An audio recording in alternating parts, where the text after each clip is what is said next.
I'm Bruce Apar, and you're watching Frank Talks with Bruce the Blog.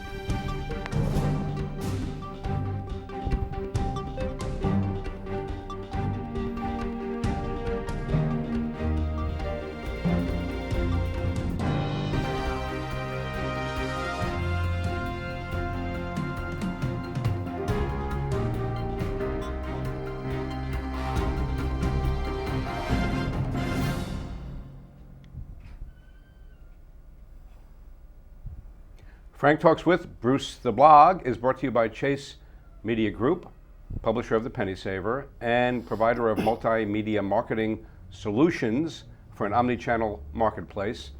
And you can see all the previous shows on YouTube. If you go to YouTube and search for Townlink TV, you can watch any of the many shows we've done over the last few years.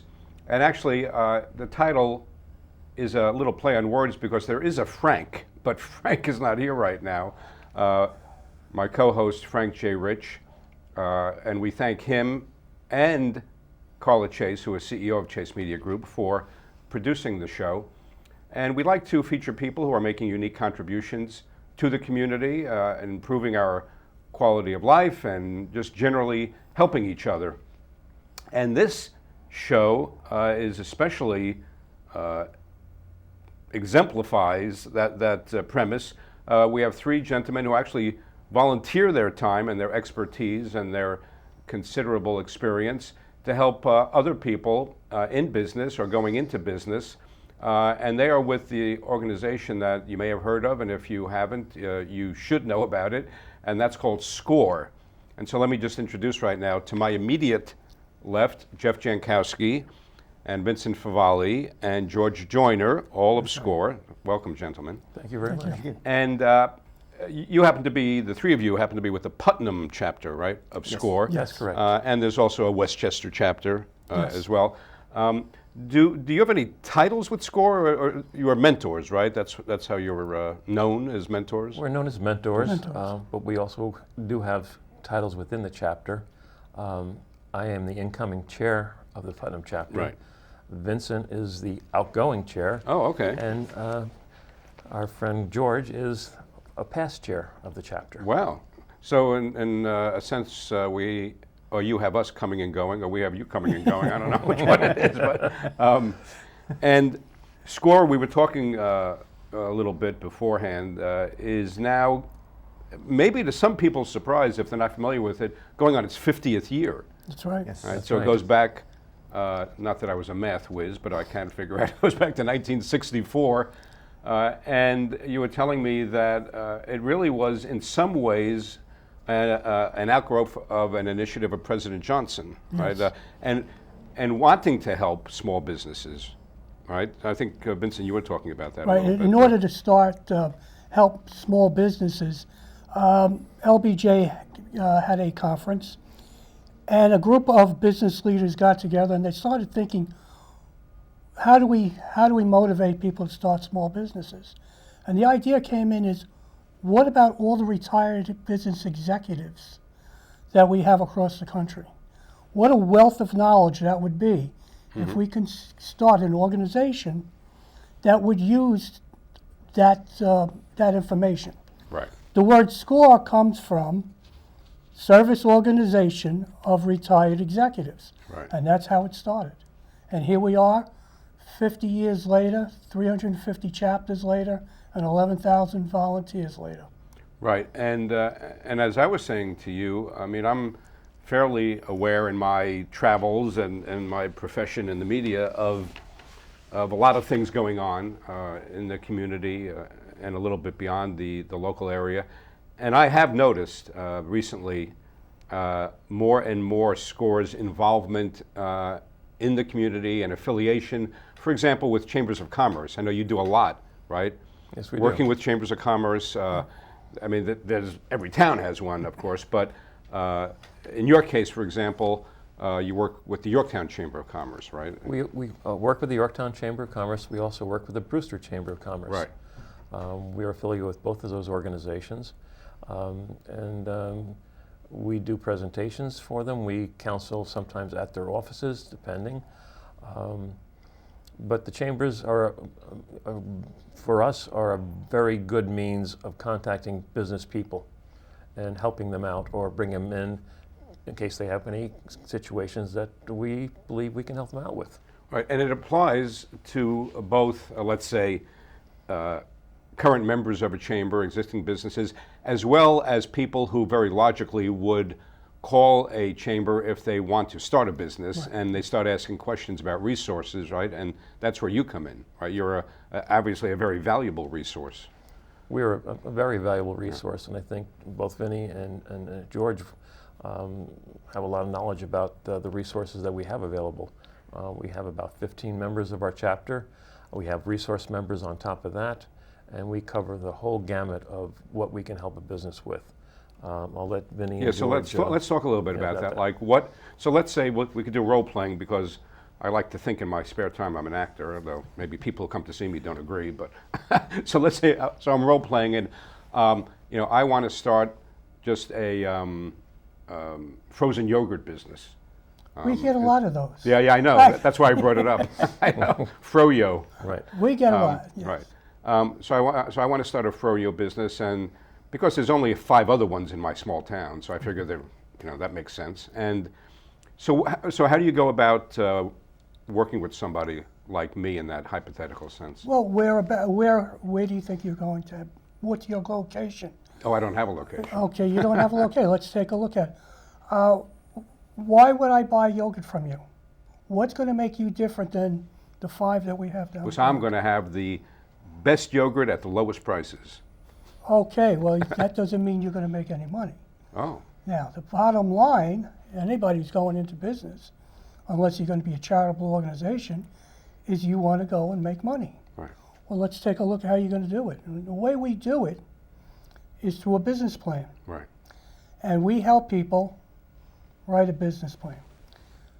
The problem that people run into writing a business plan is the word writing. Yeah. Sit down and Mhm. write. Right. And people go, absolutely. You start getting editor's block. Yeah. So what we do is we have a way of stimulating it. We have different topics, and we tell them to put it on a sheet of paper. Right, and I want to point out, Vincent, that I thought this was great, just in terms of somebody who, before they even place a call to you, if they're going to do that, if you go onto the SCORE website, which we've been showing, or we will be showing on the screen, either putnamscore.org or the national score.org, and I think this is on your website, if I'm not mistaken, a business plan template, right? Yes. And then, not that you're going to see this really on camera, I'm just sort of holding it up to show I printed it out, a spreadsheet, sales, cost of sales, gross profit, things like that, which I guess you can't assume everybody does know how to do that, That's right. Especially if they're starting a business. Definitely not. Yeah. And basically what we do is we help them first figure out what they want to do, stimulate their mind on how to write this business plan, what's going to be involved. We call it a business plan. What we say, it's a living document. That's a roadmap how you're going to run this business. But just to be clear with people, you're not a business plan writing service, No, right? we're You're not not. like a resume writing service. No, we right? give You don't homework. write it for them. We give we don't. homework. Right. Okay? Then we come back, we critique, we talk about it back and forth. One of the tasks when they go through the business plan, it forces you to think of other things to do. Right. You'll be surprised if you sit down and say, I want to sell this, and I'll sell this, and I'll sell that. And you put it down, and then you write, and you go back again. Well, if I sell this, then I can also sell cupcakes, and I can sell coffee. Right. And it forces you to start thinking Yeah, of so what it's you want. an exercise. Yeah, It's an yeah. exercise. And I want to ask also, because I think this is germane to what you do with SCORE and the people watching.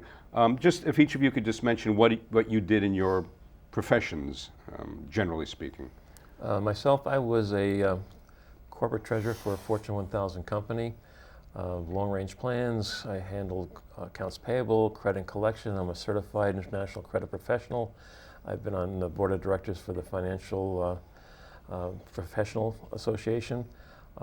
So I have basically a financial background, yeah, banking, right. all that kind of thing. Right. So Yeah. that's my background. Also, currently, I do run a small business. Right. I came out of the paper printing and packaging industry. That's right, PP&P, right? I came out a long time, started in high school, went through college, graduate school. I worked for a few organizations in the printing area, not to mention one, but we printed money for a while, foreign currency. But I started in operations, ended up with a Fortune 200 company, heading up international sales and marketing Oh, okay. for the paper industry. Right.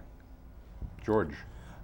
I was educated locally initially I went to Fordham, got an MBA at Wharton. Yeah. Started my career in the technology space working for IBM for Mm-hmm. about 18 years in sales, marketing, executive education, consulting, and sales training, all of those spaces. Left IBM and had over a period of the next 20 years worked for several other very, very large technology companies, digital, computer associates. And then I moved into the lower tech space with Nextel for several years as they opened up in the New York market. And also then had several ventures in the very small space in the dot-com, when the dot-coms were becoming very popular. Two of my ventures which failed terribly, and one of which is still in business and was successful. My last position was we were involved with a company that provided continuing education for attorneys. In almost all the spaces, I was involved primarily in sales, marketing, training, and then general management. Right. And I find the background from small to large is very, very helpful in terms of working with the client and being able to bring a varied background and different perspectives to what they're trying to do. And the key is we listen to what their goals and objectives are and then try and help them plot a course through the myriad number of steps that have to be taken to successfully start a business and then stay in business. Right. And sometimes you do hear,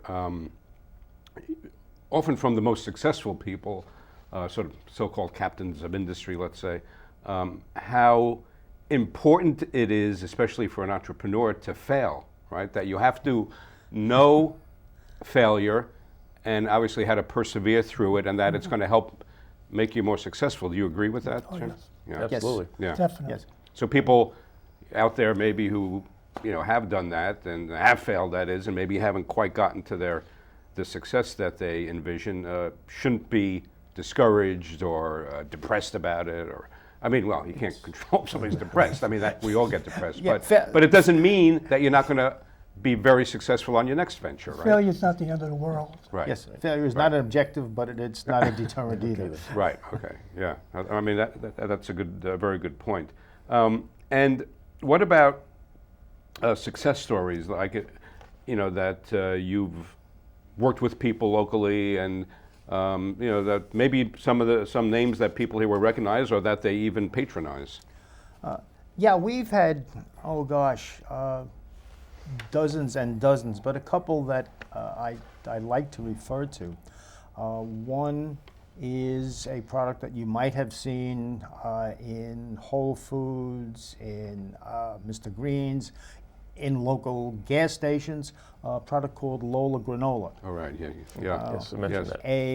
It's a great. By the way, that's a great name. It really is. Yeah. And And I have seen it too. Yeah. And the name, and there are several products that she has, each of which is named for one of her children, Lola being her oldest girl. Oh, so that's real. That's how And Yes, that's yeah. the genesis of Really? the name.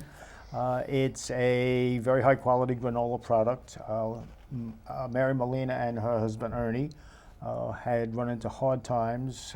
She created a granola product for Ernie just as he got a new job and providing him with a snack. Ernie's co-workers loved it, wanted more. They weren't able to just make batches of granola and just give them out, and they started selling them a little bit. Mary and Ernie decided this might actually be a viable business. They came to SCORE. We worked with them for quite a number of months. They got the product formalized. They marketed it very aggressively. They've been on the Food Channel. They've addressed many entrepreneurial conventions or meetings. And they're based where? In Westchester? Their business is based in northern Westchester. Their manufacturing is in just outside Saratoga Springs. They use a co-packer, and their marketing is heavily throughout the Northeast, some in the Midwest, and even into the West. Oh, wow. So they've become almost national in their distribution, which has been wonderful. And how? When did they start? How old is the company? The company is now, my memory says 4 to 5 years old. Right. 4 years, I think, is closer.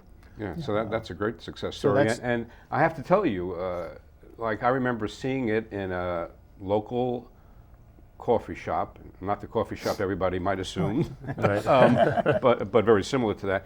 And the name definitely sticks with you. And you know something? It's the kind of a brand. I remember, I think, when I looked at it, like it puts a smile on your face. Yes. Lola Granola. And it's a bright colored package, Yeah, and it's very different. It's right. very distinctive. It makes an impression. Yeah. So that's one. Another one that we worked with is Bear Mountain Coffee. Okay. Yeah. And John, the owner, had an affinity for and a love of coffee. Got into the roasting of coffee on his own, wanted to start a small business, which we helped him with a business plan and got him up and running here in Peekskill, in fact. Right. His business has grown. He's moved out of Peekskill down to much larger quarters in Mayapack now. But one of the nice things about it is, while we worked with John to get him up and running, about, I would say, a year ago, he came into our offices and had a challenge, which was growth. How do I handle the growth? Yeah. I want to move to the next step, Right. which is very fulfilling for us. And and that's an important point, I think, to make to people who may be starting out or people who are growing. I remember a company I was involved with many years ago, a small publishing company. You can be a victim of your own success because if your costs to vendors have to go out faster than even the revenue growth is coming in, it could be a real problem, right? Oh, yeah. Absolutely. Serious I mean, you have cash people flow. you have to pay. Right. Right, absolutely. That's you a would cash ta- flow. Cash flow. Cash flow, right? Problem. And do you find when you are talking, to your mentees, I guess, are they mentorees or mentees? I don't know. Yes. I don't, Either way. We call them clients. We're sound calling like, clients, sounds yeah. like breath mentees. That there are certain disciplines of business or principles that they may not be familiar with, like cash flow, right? I mean, that they may have heard the term, but they may not understand the dynamic of it, right? And that becomes a problem. They don't understand. A lot of people don't know the fundamentals of business. I want to start a business. I want to make money. We don't know what, we don't know how much, but we want to, and that becomes, so we go through a process of education. I think Business Echo 101. And what would you say is the average, as I think all of you know, it was you've been involved in sales. There's something called a sales cycle. Where what's the average length of time that you work with somebody? It depends. We can counsel. Basically, our services, as you know, are free. Right. A person can come in once, and if we help them out that one time, he may not come back. They're free to come back as often as they want. We've had people coming back for a year. It just depends on And there's the no amount. there's no limit. There's no limit. Absolutely no limit. It's not like they're on the meter or No. anything like that, or that you punch their card every No, time. as a matter of fact, you are the guiding principle. You, the client, will Determines. figure out, is it worth it or not? If you don't want to come back anymore, then you just don't come back. Right. And again, I think it may belabor the point, but I don't think we could belabor the point that one of the most remarkable things about SCORE is that it is free. That all of you, right, donate your time. Is Yes, that right? You that's don't get paid for We're this. all No, volunteers. all Right. volunteers. And you know, I asked you before. You told us before what you did in your, you know, professional life and your career. Why do you do this? You don't get paid for it. No, I do it basically, and I would venture to say George and Jeff and everyone else to give back to the community. You know, I've had a good life. My business life was great, outstanding. You know, I'm a kid from the Bronx. You know, I want to give back. I have the time. I have the knowledge. So why not spread the knowledge and help other people? And that's what I do, to give back to the community. Right. Yeah, I think the community is a big issue, giving back. For me, it also keeps me focused. It keeps me active in learning as I go also. So I can actually impart what's Right. going on currently. It keeps me current with everything in the business world. Yeah. So it's a very helpful product for me also. Right. Not to give necessarily my knowledge, but to continue on learning as I go Right. and give it to the client. Right. Yeah, Yeah. those are both wonderful points, and I think the icing on the cake, if you will, is it's also very enjoyable. Right. It's wonderful to see if you can help somebody succeed. It's also, I find, valuable and rewarding if we work with somebody and determine that it's not a viable project that they'd like to get into. For whatever reason, as we get furthermore into Right. the mechanics of starting up and everything. And instead of learning after you've made a big investment, it's better to question its viability before you spend the money. Right. And I find that can be called a success almost as much as helping somebody start a business that stays in business. Right. So it's in effect, in that case, it's like saving somebody from themselves, right? Yeah. It's, Exactly. so to speak, right? Or from that particular idea. Right.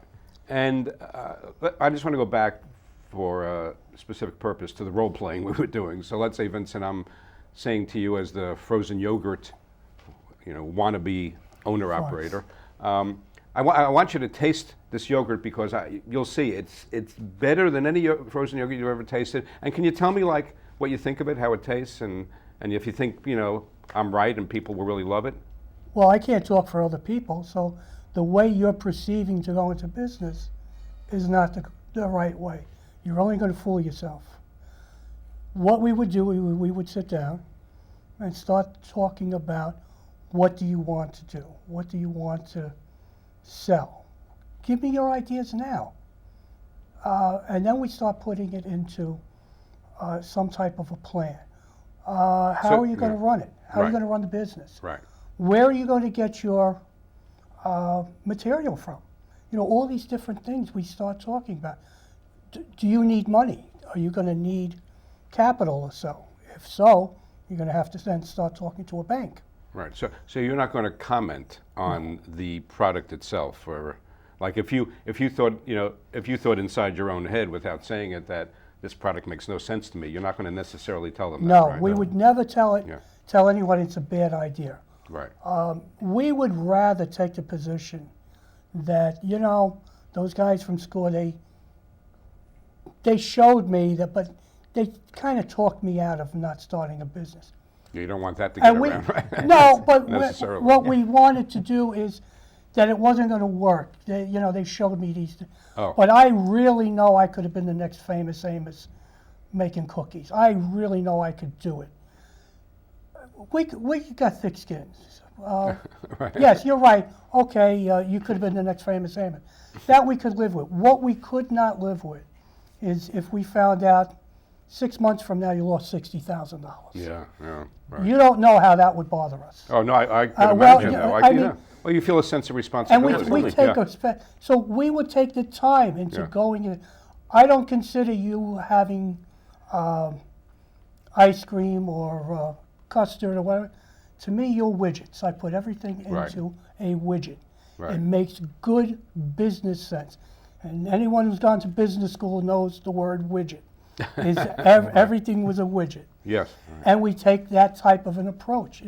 is it feasible? How are you going to run it? How's your financing?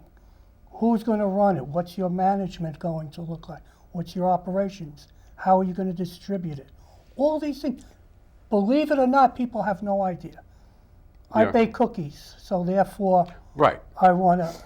Well, they have a personal interest in Right. it, Right. and that's Exactly. why, yeah, or maybe a knowledge of it, a special knowledge of it. Do you ever connect your clients with other, like with banks? You hook them up with banks at all? Or? Usually the banks come to us Right.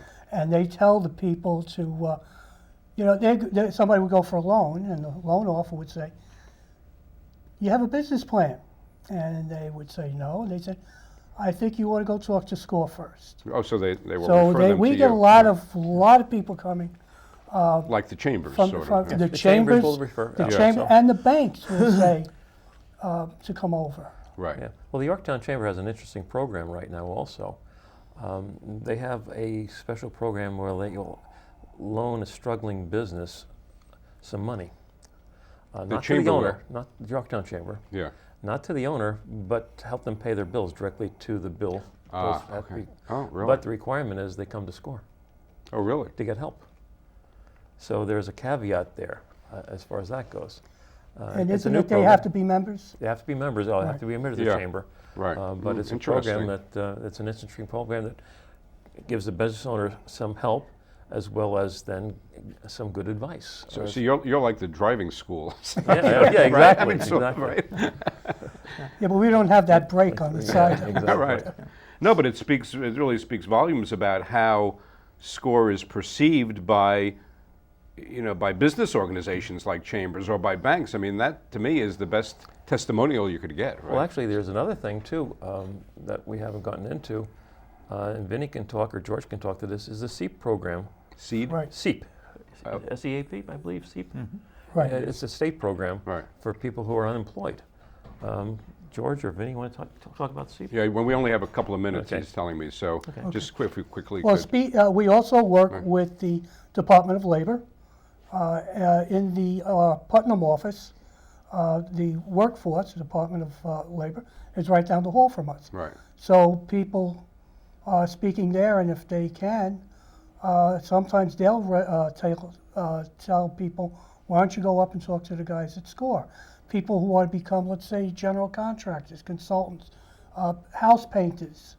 So Right. we would Oh, work with them interesting, to get them off the unemployment rolls and become tax-paying Right. citizens. That's great. Yeah, and I know both Putnam and Westchester counties are doing Yes. great work too, helping people. I know, and so anyhow, this has really flown by. I have to tell you that it's 30 minutes, but it didn't seem like 30 minutes. It seemed like 5 minutes. So you've been great guests, and actually I could see definitely having you back on and talking about other things, and it would be interesting. It occurs to me to do like a local reality show where we actually televise you talking to one or two people. I Yeah. mean, maybe they wouldn't want to divulge a lot of specifics, but that could be very instructive to people. Well, How what- it works. One Yeah. of the things you may want to take a look at is Shark Tank. Yeah, right. Okay, I mean, that- do it on a local basis. And we Right, do that right, on- right, right. Exactly. So, I think that's a wonderful idea. Yeah. And So we'll- the only issue is confidentiality Right. and. right. Well, I'll be work coming through to that. you Yes. to help me figure out how to do it. That Love sounds to. good. All right, so we want to thank Jeff Jankowski and Vincent Favale and George Joyner of a pleasure. Putnam SCORE. And I'm very quickly going to plug our October 13th, Columbus Day, Harrison A. Pro YAC Golf Classic. It's a charity event in Yorktown at Mohansick. And you can go to yacsports.com to find out more about it. We're going to have the Yankees' Mickey Rivers, and we're honoring a local police sergeant, Jim Graham, of the Yorktown Department for his community service. And Miss Hudson Valley and Miss Westchester will be there as well, or so I'm told. So anyhow, thank you for watching Frank Talks with Bruce the Blog. And remember, when Bruce the Blog listens, people talk. Thank you.